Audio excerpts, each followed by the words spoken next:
Hey Rippaverse fans and comic book fans alike, my name is Alvin, and in this video I present to you an audio discussion between some of our members of the Rippaverse fans Facebook group. We talk about Isom number 1, the very first comic out of the Rippaverse, which is a brand new comic book universe. I ask questions about the good and not so good, new character appearances, and even funny moments and favorite parts of the book. There are spoilers in this video, so be warned, but if you have read the book, please go ahead and comment below and tell us what you thought of the book. And if you're interested in joining us, go ahead and search for Rippaverse fans on Facebook, and I look forward to seeing you there. And don't forget to hit that like, subscribe, and notification button so you stay in the know. And now let's head over to our first audio discussion about Isom number 1 with Rippaverse fans. So thank you again for joining the Rippaverse group, fans group. It's something I wanted to put together early on because I knew there's going to be a large following for this. And as you can see, there is a lot of fans on Twitter, a lot of fans on Facebook, a lot of fans also on YouTube. It's great that we're able to hear all the different stories, all the different comments and feedback about Isom so far. So I just got my book. Well, I got my book Monday, and then I got another set of books Friday, and I was able to open up yesterday. So a lot of stuff. I guess one of the first things I wanted to talk about is just everybody's impression of the covers and just unboxing of the book. What was your first impression? Well, my impression of the book was it looks good. It's got a nice weight to it, and it's got a whole lot of paper into it. And for the most part of it, it's like an old-fashioned nice comic that you just wanted to get into. Hell, when I ordered the thing in, I had to order 2 books, one from Amazon, one from eBay, and one from the Comic Kingdom place, because my orders are still processing. But yeah, I had a great time with the comic. I mean, for the most part of it, it's just a nice little read, and I'm excited for the rest of it. Very if I cool. could say anything about the book, is that while you're reading it, you will notice like a few small little text misplaces or little text errors here and there. But other than that, it doesn't take away from the story. And I can say I'm excited to see what's more. I'm more excited when I get my hands on those Dokumaan cards that I ordered. Yeah, I also have not got to my Dokumaan cards yet. I know there's a lot more information on there that's not in the book, so that'll probably clear up a few of my, questions on certain characters. Yeah, it was actually pretty good. I remember when the shipment started to come out, I actually ordered my stuff on day 1, so I actually got my stuff pretty good. I like the cover issue, but the one thing I would say about the book is that it left me wanting to learn more about the Rippaverse and in terms of the world building. I kind of wish that there was just a tiny bit more information, particularly with Yaira. It felt like it was a cameo appearance. Yeah, I felt I could see what Eric July was going. He was going for that whole I'll introduce him in and just give a tad bit of information, kind of like just testing the waters or wetting the noodle. But I do agree with you. There's certain parts of it I wish I could have got a little tidbit more. But, this is the first start of something bigger, so might as well play it safe. The thing for me that actually really piqued my interest was the group at the tail end, Norfrica, because that was something that's kind of different. A little bit, the combination, I guess, is like Norse mythology and African mythology. Really, really makes me curious. But the unfortunate thing for me, I did not get the Doku card, so that probably would be more explained if you actually had the cards. So just wait for other people who have the cards to basically explain a little bit more with it, and just like to, Yeah, I agree. Norfica at the end was like a whole new, brand new like interest, right? It's like, whoa, where's this group come from? And I was kind of a little confused at the end. I was like, what is this concert thing going on? Was it related to his, his band or anything? But it wasn't necessarily. But it was a band, and they had powers. As soon as he said, what was that one guy? I forget. He talked about a different realm. I automatically thought of Thor, right? Them coming from a different realm and things like that. So it was very interesting to see that. Well, let's talk a little bit more about Isom. Like, what are your theories on Isom's powers? Because there's there's so many different things that was mentioned in our spoiler chat. How do you think you guys feel about his powers? I'm not sure if he's an accept or is he? Because it's like people in the comic book didn't know either. I'm gonna go on a limb and say that Isom might just be the first ever character. Well, first ever character in the Rippaverse that just trained hard enough. Maybe has some suit powers to go with it. But if I could say if he was gonna have a superpower, it would just say somewhat of strength. Not too much of it, but just enough of strength. Or maybe some kind of, I don't know, it's hard to say because there's so many powers that leads to strength. Yeah, maybe he just might have superhuman strength. But who can say what Eric's got planned for him? Yeah, I was thinking more akin to similar to Captain America almost in terms of his skill set. A little bit stronger than your average human. Yeah, most definitely. It almost feels like he needs to adapt to the situation or who he's fighting with. His body adjust, and as you can see when he was fighting Santuan, right? I think from the looks in the comic, it looked like he battled Santuan before, right? And then he showed Santuan some new skills, and Santuan was like, "Where did this come from?" Right? So there's a lot of training involved, a lot of adapting to different situations, as he mentioned, right? He's like, I trained for many different situations. He wasn't sure if he was going to survive that fall from Yaira. I'm gonna go ahead and say, just like what Joshua said over there, I think he might just have an ability to adapt to whatever circumstances. Kind of like that prep time with Batman. It takes the first round to really get to know his character before for the second round coming for the finale fight. Because it seemed like when he came to there, he was ready to go. But then, as soon as Santuan stepped in there, he just clobbered the guy. But what are your thoughts? Yeah, it's almost like not everybody was sure that he's an except. Even the cops were talking about when he was running away. He's like they were like questioning if he can fly, why is he running away? Almost like excepts are supposed to fly. Maybe I don't know. That was another thought I had about excepts in general in the comic book. But who knows? Well, we'll find out more about excepts later on in the storyline, I guess. Maybe it might be that it has like something to do with having a common flight ability. Because I see that a lot of, so far, the three of the people that were shown in the story have the ability to fly. So there might be a common thing that goes with it, but who can say? Right. At this point, it's all theories. Really good that we can just like theorize on what the future is going to hold for these characters. And maybe Eric might pull some ideas from everybody's theories and just make the overall universe that much more interesting. But we'll see. Here's another topic to discuss. What is the most jaw dropping moment in the comic book? I guess I'd have two moments in the comic book. One would be Isom getting the whole crap beat out of my Sandstorm. Because it's just like I'm so used to just seeing that main character just get the upper hand. So finally getting a chance to see the character just get his ass handed to him. That was a good one.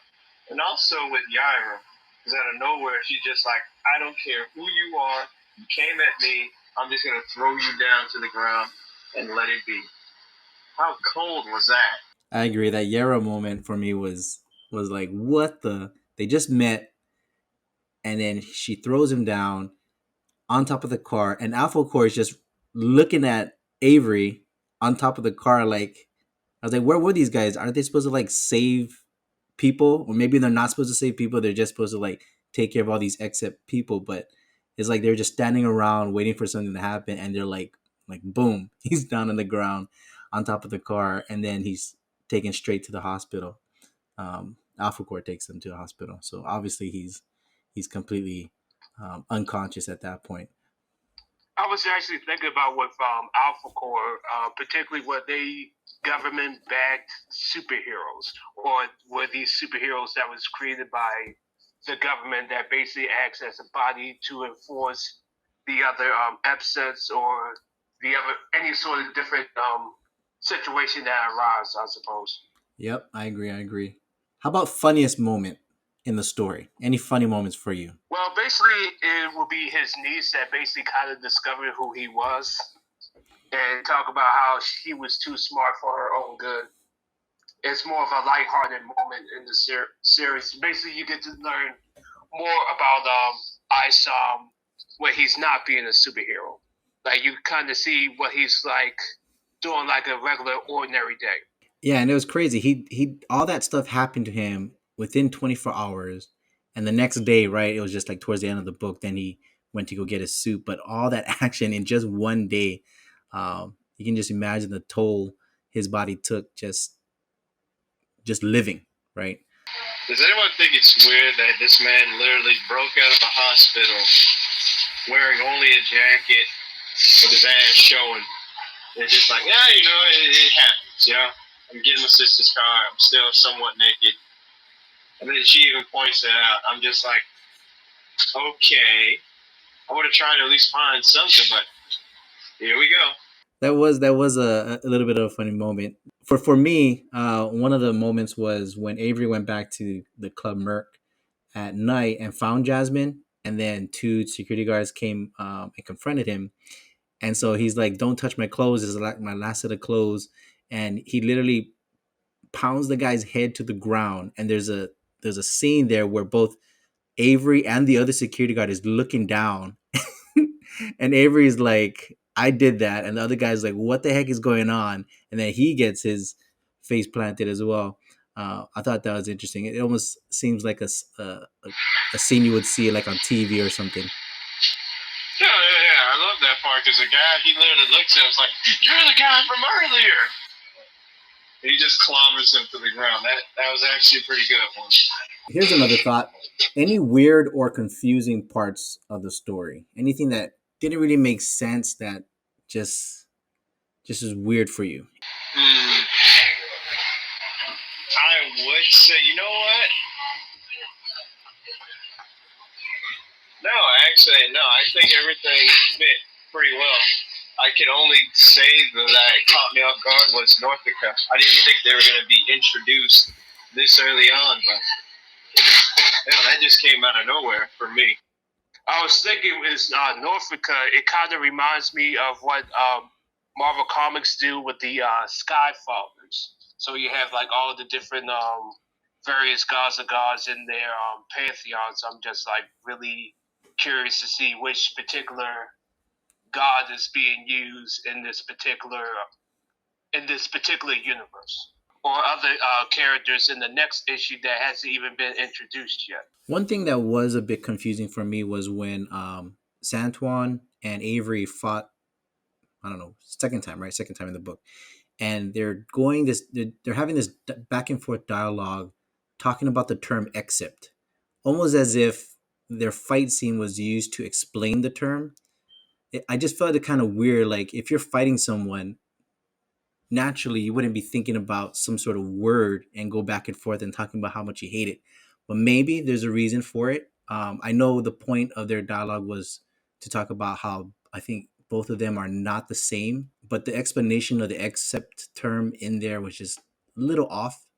But maybe there was a reason to it. That was just one part that I was a little confused about. And I agree with you on that part, but I think that's a common trope a lot of people like to do in any story, where they're trying to just spoon it in, just so they can move forward on. Because I'm sure they'll go through more explanation of what accept are. And when you got to think about it, there is just a lot of ways people are trying to get around from using the term superpower or super. Because there's just so many ways of how people would go about claiming or trying to label someone with super abilities. So yeah, except that is a new one in my catalog. But other than that, yeah, definitely it was a little bit out of place. But I guess that's what Eric had to do to just try to get it going. Because I understand that when Avery comes back and he's battling with Santuan again, this time around Avery is it felt like to me he was trying to explain himself on that battle. He's like, you may be different and I may be different, but at the end of the day, we're both tend to be called accepts, being placed in the same category, even though we're technically not. Because in the first fight, you can see that Santuan did have the upper hand, but on the second time of it, when Avery fights him again, you can see that Avery's got more of the experience background on. Also, I'm thinking in terms of during the first fight, he was also kind of rusty as well. It was been a while since he fought someone who was on equal terms to him. True that. After all, everyone gets a little bit slow when they get older, but once you start to get those gears going, then it's a whole new different story. Exactly. Because I was thinking about the term accents. It's basically it's reminiscent to almost in Milestone comics how they had the term the Big Bang, or which is basically the event that basically caused people to get superpowers, and then the people who had superpowers were called Bang Babies. Yes, like from the Static Shock cartoon. Exactly. Because I was thinking about the model to how Milestone, when they were first introduced, they introduced initially Icon, then they introduced Static, and then they introduced the Blood Syndicate. So it's almost as Erica's basically kind of took the Milestone comic approach, but basically did it in one single comic to introduce all the characters simultaneously. True. And there's one thing I gotta appreciate from this book is that the fact is Eric is mixing both Northern mythology with Africa mythology. Because a lot of mainstreams, for some reason, always tend to go forward on with the Northern, but never with the Africa mythology. Because even though we've got things like Wakanda, but to me they don't use a good percentage of that. So I can't wait to see what realm that they're coming from here. Is this realm like a mixture of both, or is it just gods from those different areas? Or I want to know more, and I especially want to know more about those other two that were in Fontaine's and Darren's club. The one who had the characters who had the glowing eye, because it seems like to me they're setting up something. And I know Dokumaan, he's got to have his claws around somewhere. I'm actually very curious who Dokumaan is, whether he was the guy who basically was the person responsible for causing all the people that had superpowers, or is he just like another entity, like a universal entity, whether it's like another dimension, and that he was awakened because of the excess when people started to get powers, that all of a suddenly he wakes up and now he's aware of everything that's happened. If I like to think about it, if you've watched anime, especially one called Naruto, I'd like to think he's kind of like or anime in general, he's like Orochimaru. He's like Orochimaru or Isom from Bleach. He's just like this entity or this mad scientist or something that's trying to wait and just pluck the rewards, waiting for when they get nice and ripe, and then pluck them out of nowhere. Because I don't think, from the information that we got from him, from the trailers and everything else, he doesn't seem like to be that Thanos guy. I'm thinking of more of like a collector. I'm trying to create something or start an army or something. I need test subjects, things that will help me to further my goals. I can't get them yet. That doesn't mean I can't try to see the process. Yeah, he definitely kind of gives that vibe. He's basically very much, it's done on purpose, him being mysterious, especially during the initial teaser trailer I saw, #1. It was basically trying to, like, he was just very fascinated with everything that was going on. And that's kind of something that, like an idea I would create for like a original story, that basically Eric July is basically kind of inspired me to even kind of create my own universe. I just need to find someone who is a better animator better illustrator than I am, but I can definitely help in that regards. True. I wonder how long do you think it's going to be before Eric introduces a big event? I would say it's right now. It's way too soon to do any sort of event. I remember Marvel back in the day.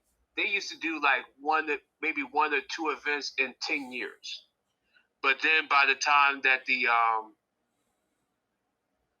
and then in the 2000s, you might have like 3, 4, 5 events in that decade, and then in like the 2010s, it was like an event every year, and it just got oversaturated, and then those events basically just don't matter anymore.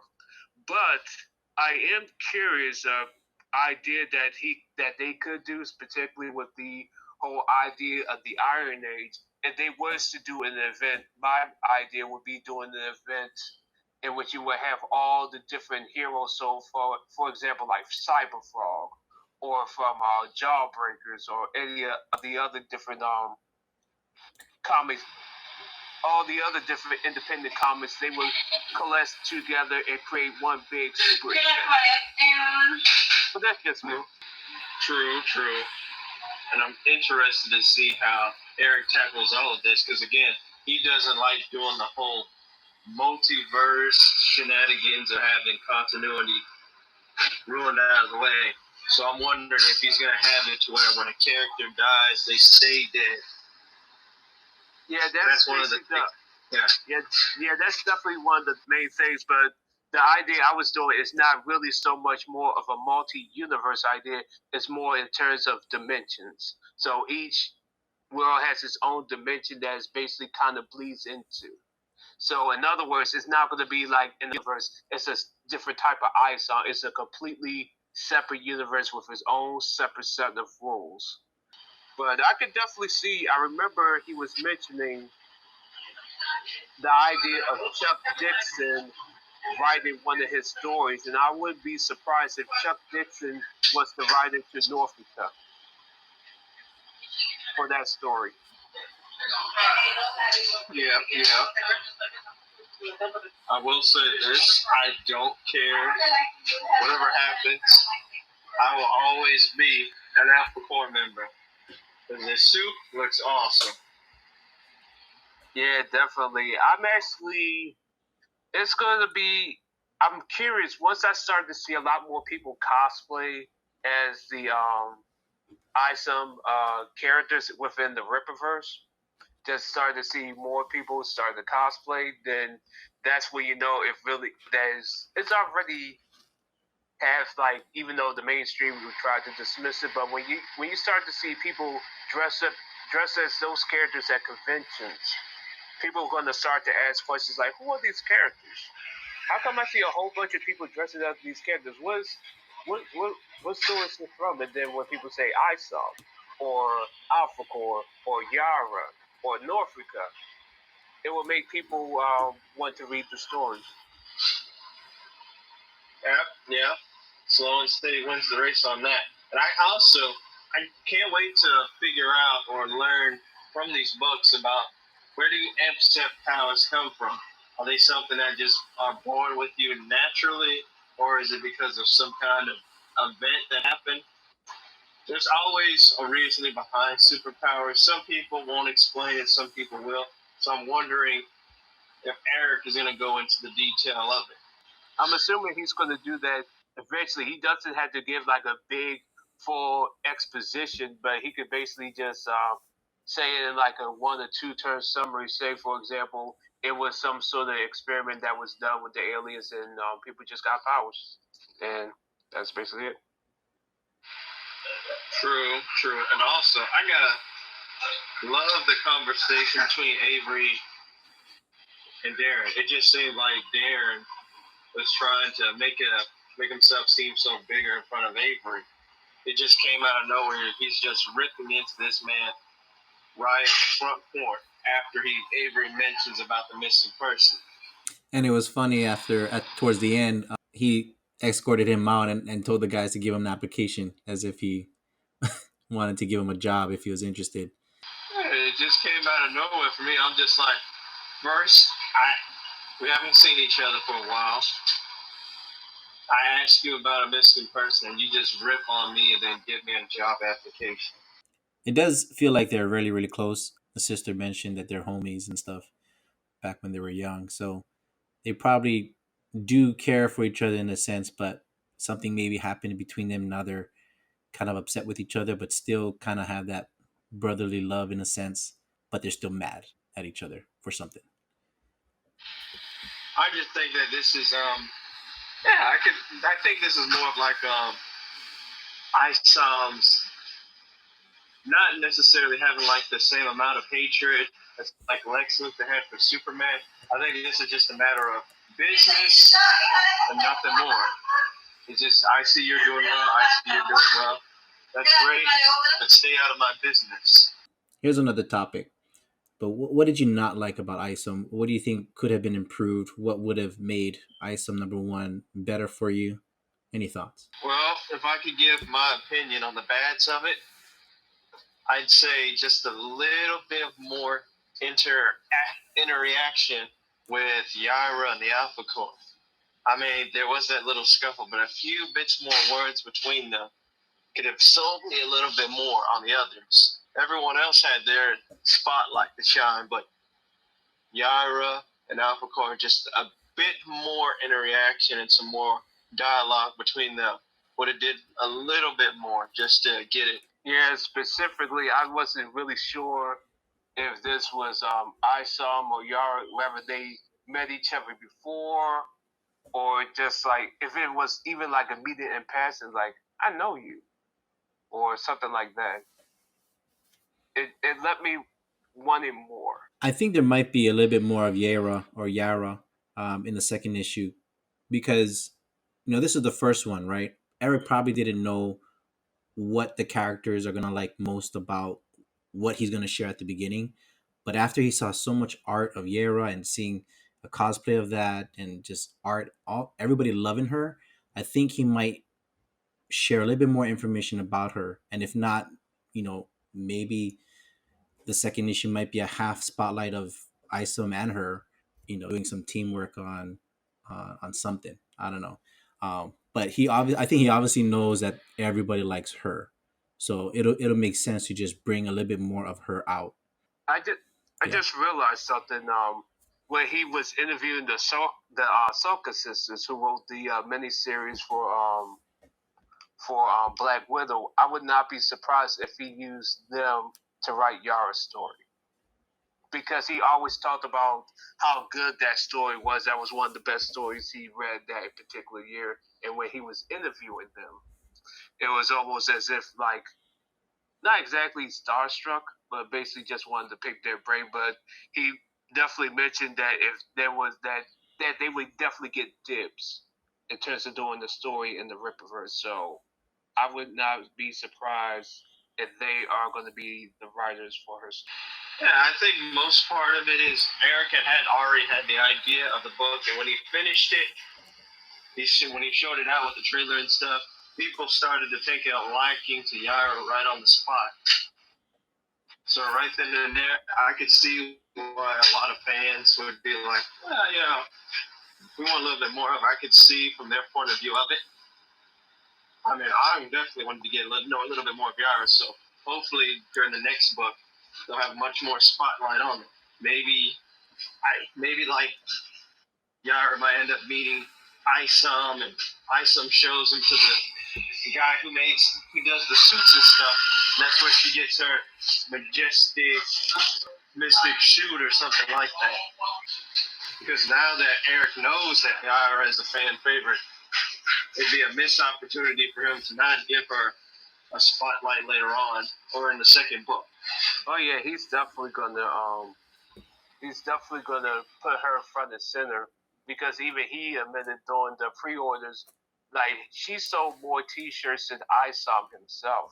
So it's like let that sink in. And Isom is basically kind of the focal point of the universe, and when she sells more T-shirts than him, that speaks volumes to me.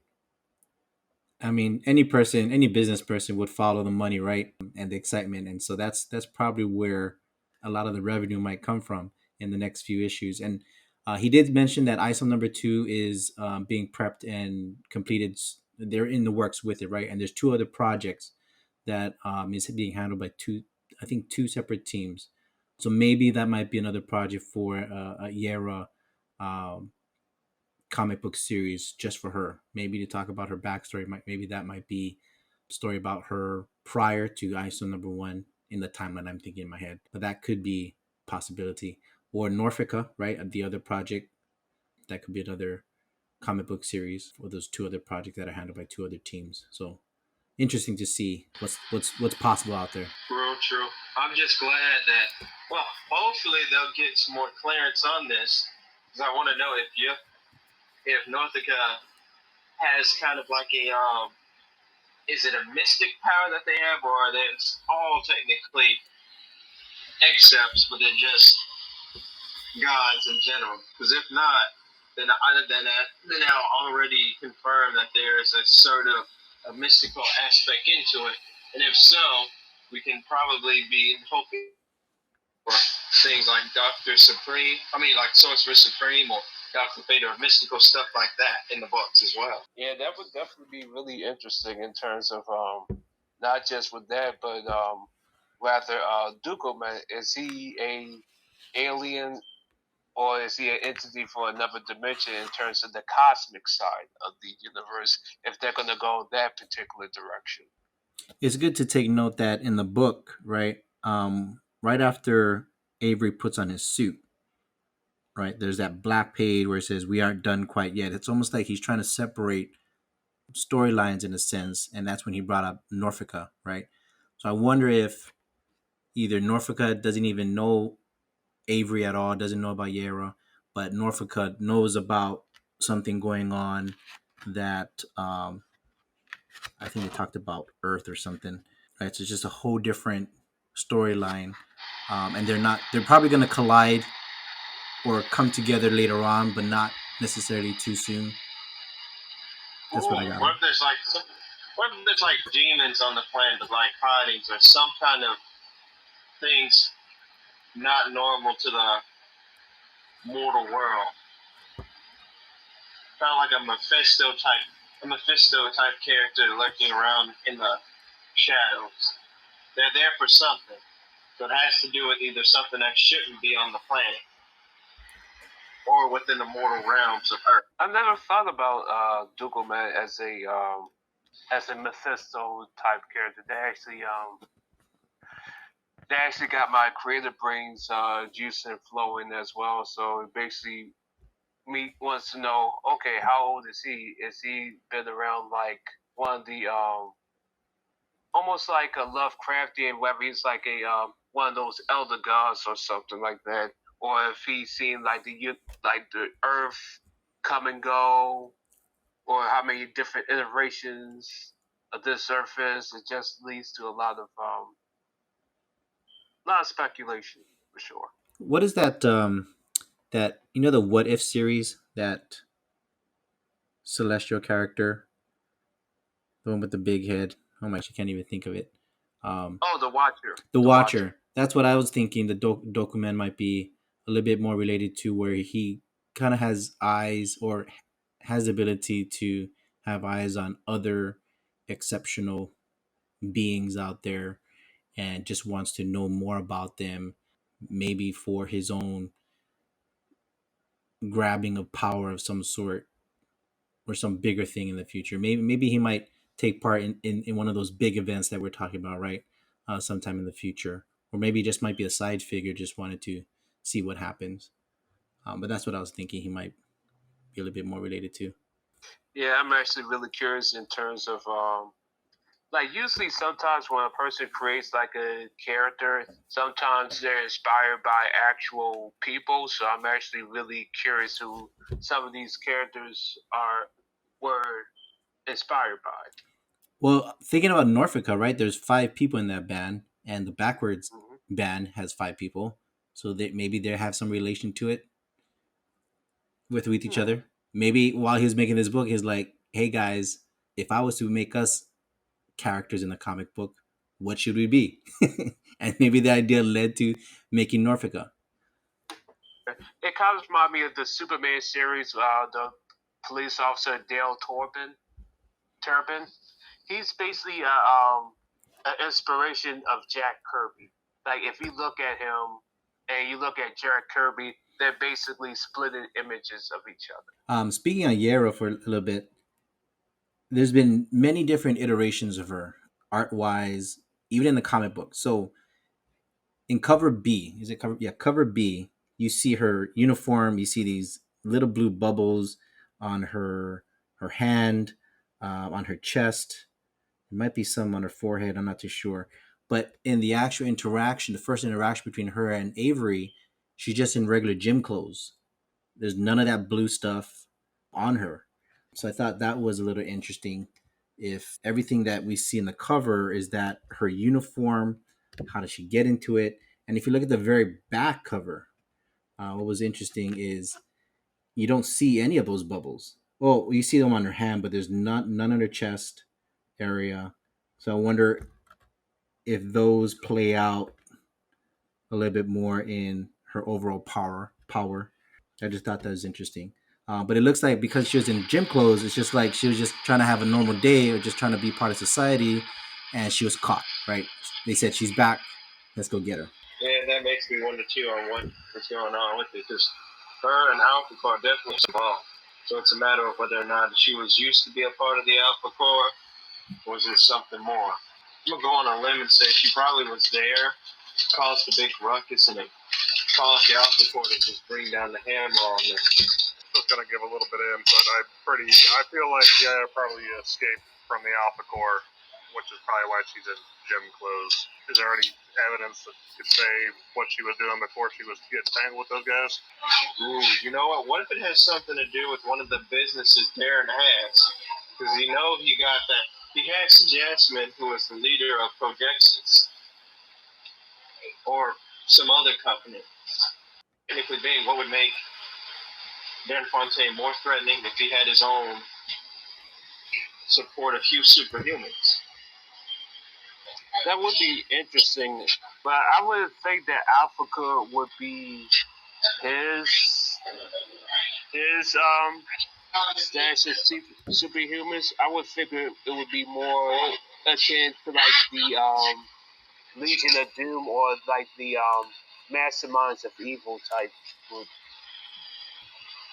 But it's kind of like too soon to speculate. I probably have to wait like another issue or so before I can make that definitive conclusion in terms of where the story's going to be going. What if she has the same origin of Starfire, came from another planet and just landed on Earth, or from another dimension and still trying to just survive here?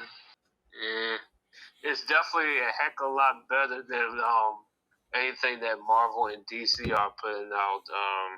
Especially with the two events that they're currently having right now, because somewhere down the road is that I just stopped caring because eventually it's not going to be it's not even going to matter because like the whole character of Perpetua in DC, like they completely disregarded her, and she was around during the whole year the villain thing. She was like a major antagonist that led up to the events of the Darkest Night. And lo and behold, like she's not even mentioned. Like she's an afterthought in the whole Dark Crisis on Infinite Earth's big mega event. So like that's something that Eric was always talking about. Like if you're gonna have events, like it has to make sense in terms of the continuity. He's a stickler for continuity. It don't have events that at the end of the day that don't matter.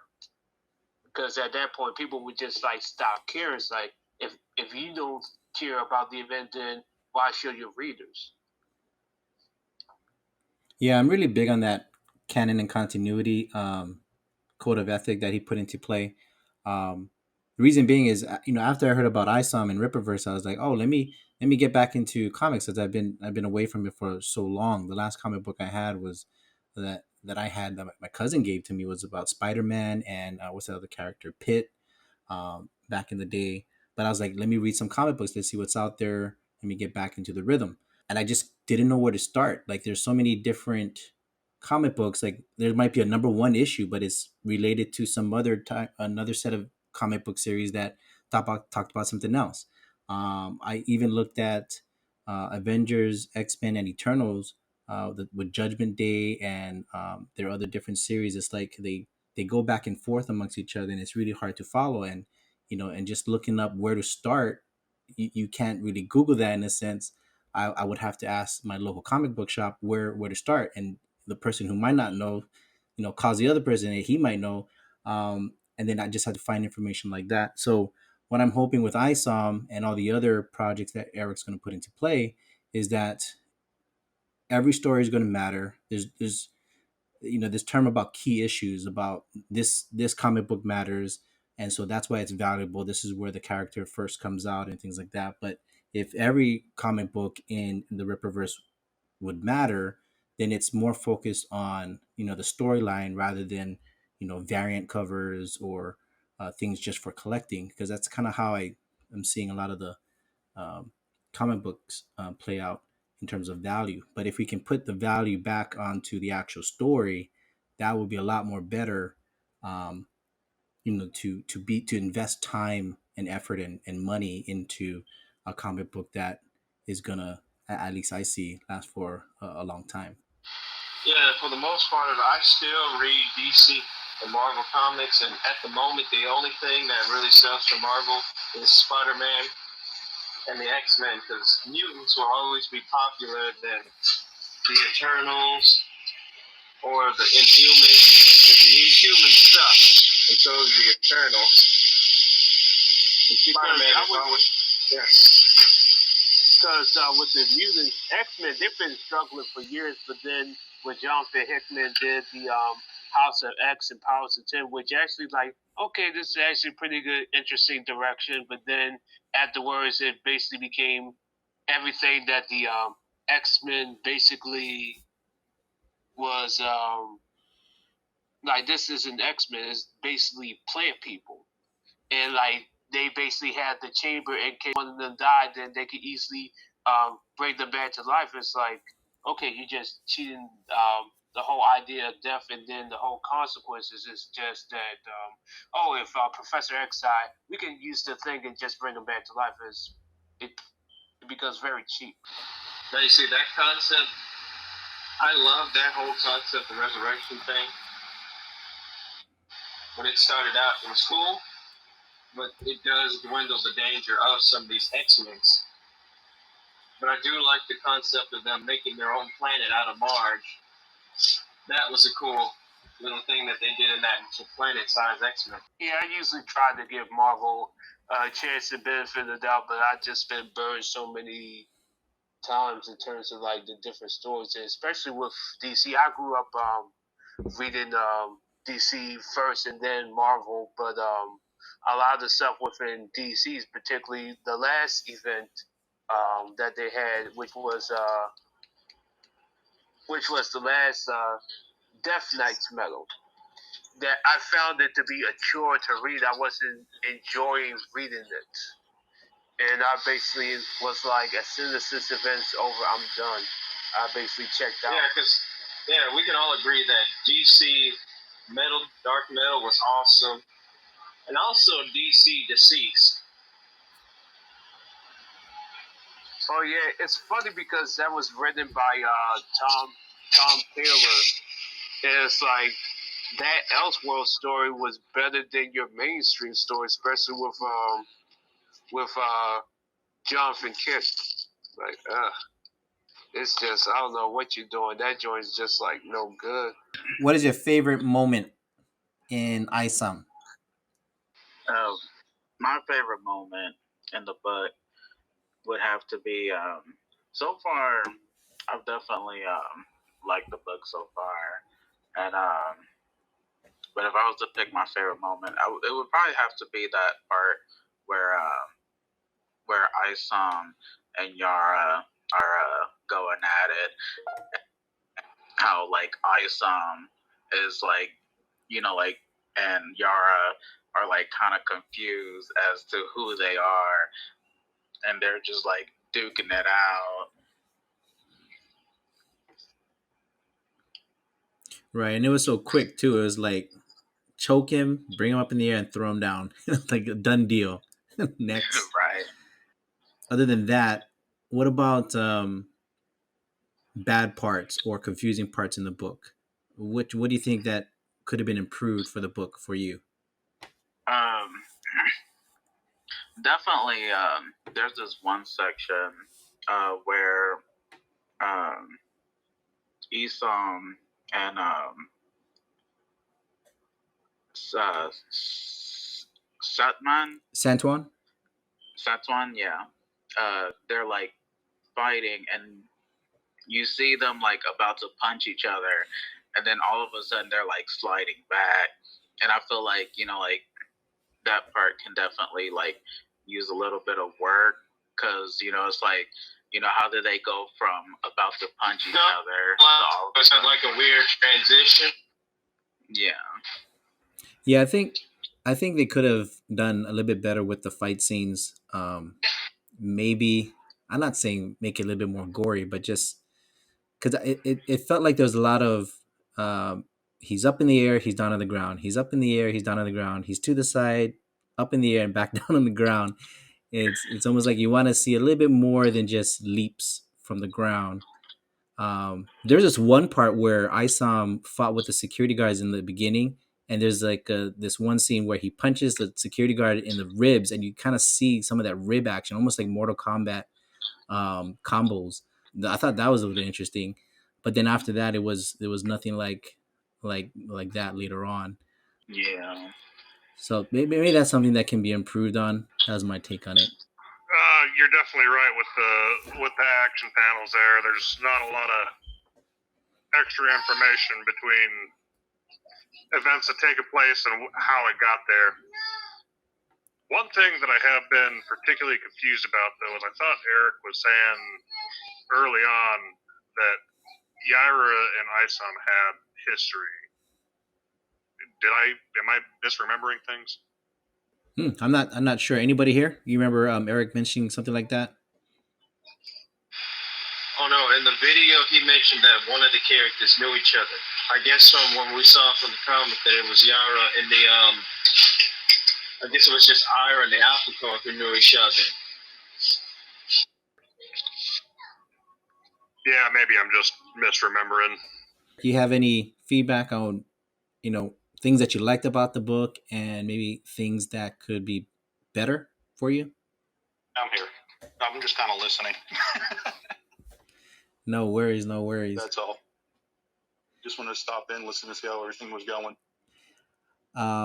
We kind of mentioned characters that we were interested in before you folks came in. Norfica, that was a new set of characters at the end.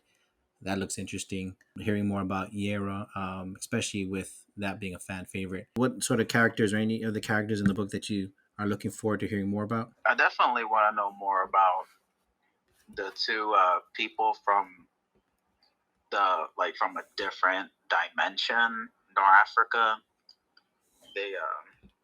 They seem interesting, and me, I love music, and so me, I'm like, oh, like I want to see like what these people are all about and stuff. Like it looks like they're kind of using their music to basically like control their fan base to do what it is that they want them to do.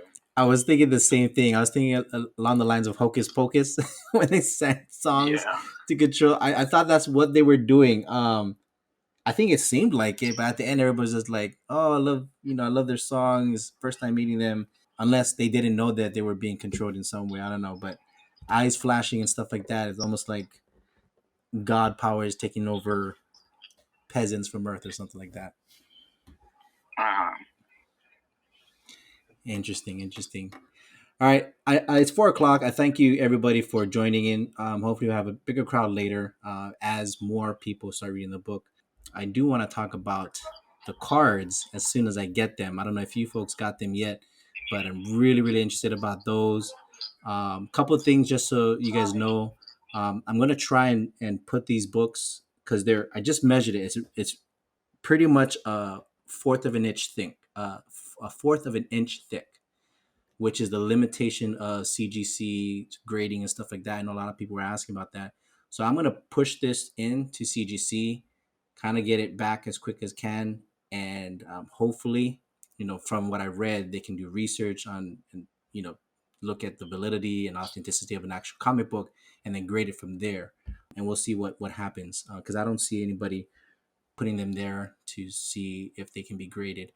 Other than that, other than grading, I do have a few slabs that I'm going to put this book in and see how they look like and share it with the group, because I know a lot of people are just putting this in maybe picture frames and stuff like that, which is nice, but there are some slabs out there that you can do on your own that just makes a comic book just look a little bit better to display. So a lot of things like that coming up. I do want to keep the group active, so your participation here and also in the Facebook group is really appreciated. I do see Rippaverse being around for a very long time, and it's great that we can be a part of it in the beginning. So again, thank you all. If there's nothing else you want to share before we leave, I bid you all a farewell. Thanks, guys. Good chat. Take care. Yep. Y'all take care. Have a good one. Good care.